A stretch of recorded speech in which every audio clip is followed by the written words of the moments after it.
What's up guys, my name is Brandon, you guys can call me Swifterrs, and welcome back to a brand new Fortnite video here on my channel today. I'm super excited to be taking a look at everything that was brought to Fortnite Battle Royale as of the newest update. Now for those of you who don't know, yesterday morning Epic Games gave Fortnite Battle Royale patch volume 3.5. Now this contained a ton of super awesome things that were added into the game, and it also changed some pre-existing features currently in the game as well.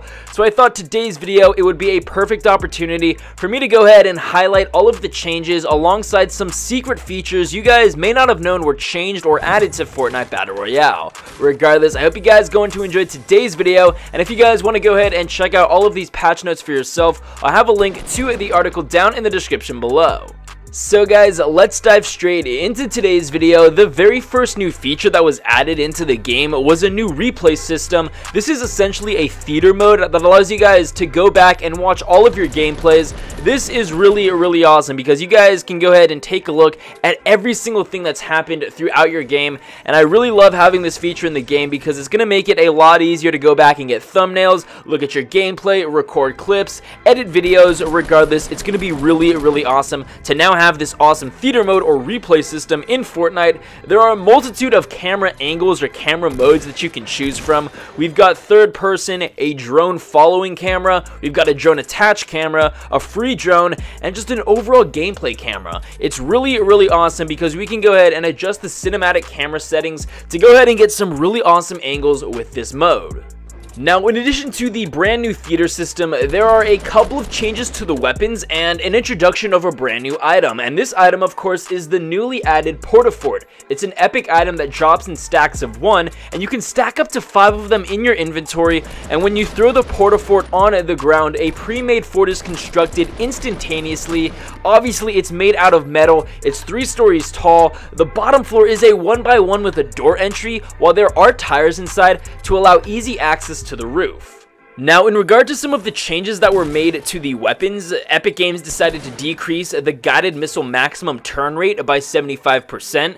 They also reduced guided missile movement speed by 15%, and they also added a short equip time to many weapons, particularly those with a slower fire rate. So essentially, this reduces the effectiveness of quickly switching between weapons for high burst damage, and honestly, I'm not a huge fan of this change. I think that it definitely slows the overall playstyle of the game on a greater level, and I really think that it should not have been added into the game, but that's okay. Additionally, the developers decided to remove the reloading animation on the pump shotgun, meaning that the double pump has returned to the game.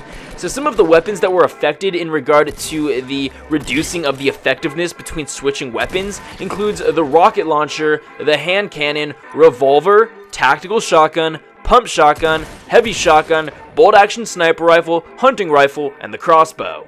Now, in addition to some of the changes brought about regarding the weapons, the developers also decided to adjust the item availability in vending machines, and there was actually a ton of changes to these vending machines. For example, they reduced the chances of a chug jug spawning by 50%. They also both increased and decreased the chances of you getting a rifle, shotgun, or really any item that you can actually get from the vending machine. They both increased and decreased the spawn rates of these items wherever they saw them to be fit. Now, over these past couple of weeks, Fortnite has been very glitchy. There have been a ton of small bugs in the game that make Fortnite feel almost unplayable. It hasn't been running as smoothly, and it was about time that the developers address these glitches and address these issues that have greatly affected Fortnite, and that's exactly what they did with this brand new patch update. So of the many fixes that they brought to all of these bugs, one of them was they fixed weapons floating in the air under certain network conditions after quickly switching between items. They also fixed some of the things regarding the guided missiles. When eliminating a down player with a guided missile, it no longer reports as a self-elimination. Picking up an item at the same time as firing a guided missile will no longer cause the picked up item to disappear. Also, firing a guided missile prior to the victory screen displaying will no longer prevent the player from returning to the lobby. Players will now correctly spectate the player that eliminated them instead of spectating their own active missile. While spectating a player that fires a missile, you will now follow the missile instead of the player. The developers also fixed an issue that caused the player to spectate a floating guided missile weapon on the starting island if they were eliminated by a missile during the match. Furthermore, they fixed an issue preventing the player from firing a guided missile while riding a guided missile. Finally, in regard to the guided missile, the developers fixed an issue causing the player's name to display over the guided missile while controlling it. So those were all of the bug fixes that the developers implemented into the game regarding the guided missile and the weapon floating glitch. The final 2 bug fixes included fixing an issue where the rare scoped assault rifle was incorrectly giving an epic version in vending machines. And finally, the last bug was an issue that was fixed causing the loot llama to be empty in limited time game modes. So those were all of the bug fixes, and now moving on to some gameplay aspects that were changed or reintroduced. We have a brand new limited time mode. This is 50 vs 50 Volume 2. 2 teams of 50 fight to the finish. Due to this being a large squad mode, profile stats will not be tracked. However, with the limited time 50 vs 50 Volume 2 mode, the storm and the map have definitely changed. Each team has a bus approaching the island from opposite directions. On the map, the friendly bus has a blue outline while the enemy has a red. The final storm circle visible on the minimap at the start. So this definitely gives you an indication of where exactly you need to go and where exactly the final storm circle is going to be at the very end. Players have 10 minutes to loot the map as the storm closes in on the circle, and then 5 minutes to fight. This is a really cool idea. Supply drops come in batches of 3 to 6, they fall every 2 minutes, and only land in the final storm circle. Finally, the developers added a dotted line to the map which indicates the battle lines between the 2 teams. Crossing the line will make running into enemies a lot more likely. Now, the developers also brought about some change regarding loot, where farming resources increased 75% overall by default. They also increased floor loot spawns by 15%. The floor loot spawns have double the ammo, while ammo boxes have triple the ammo, and chest spawns have double ammo and double consumables. Similarly, loot from supply drop spawns double ammo and an extra consumable item, and resource drops and a trap. Now, another really awesome feature that I think a lot of people have been overlooking that was recently added is the brand new Builder Pro controller configuration. This configuration is similar to the Combat Pro layout, but with this, it's optimized for fast placement of building pieces. Wall, floor, stairs, and roof have designated buttons on the controller. This is essentially key binding. On the PlayStation 4, this was something that we could not do, and it's really awesome that we have a PC concept where you can essentially choose which item you want in Fortnite to be specific to a certain key on your keyboard. We now have that on the console, and that is super awesome. So the new Builder Pro controller configuration is definitely a huge step up.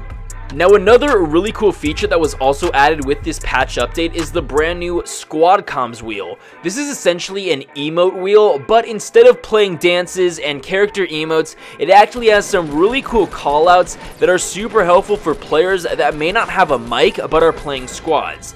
They have a couple of callouts like enemy spotted, need meds, need shield, need materials, need weapon, and need ammo. So this is really cool. Again, if you're playing squads and you don't have a mic, this definitely caters to you, because with this brand new squads comms wheel, you're going to be able to go ahead and tell your teammates what you need by using these emotes. Now, there was actually a ton more bug fixes that the developers brought about that I failed to mention earlier, and there are a couple that I wanted to point out. I don't want to go ahead and read all of them because, as I said, I'm going to go ahead and have this in the description below. But one notable bug fix that I've personally encountered, and I'm glad that the developers finally addressed it, is an issue of preventing players from editing their own structures or their teammate structures that they built. This has been very frustrating, and I'm super glad that the developers have finally decided to address this issue. Now, finally, there were also some changes in regard to the audio. They went ahead and fixed some of the sound files, and they changed the way that some of the weapons, including the pump shotgun, the hunting rifle, the bolt action sniper, and some of the epic legendary assault rifles, and the heavy shotgun sounded like. So with these brand new audio fixes, they made them sound super cool and really unique. As I said earlier, if you guys want to go ahead and check out all of these patch notes, I'll go ahead and have a link to the article in the description below. Regardless, I hope you guys went on to enjoy today's video. If you did, please be sure to drop a like down below, subscribe if you're new. With all of that being said, I hope you guys enjoyed. I get those goosebumps every time. I need the Heimlich, throw that to the side. I I get those goosebumps every time, yeah. When you're not around, when you throw that to the side, yeah. I get those goosebumps every time.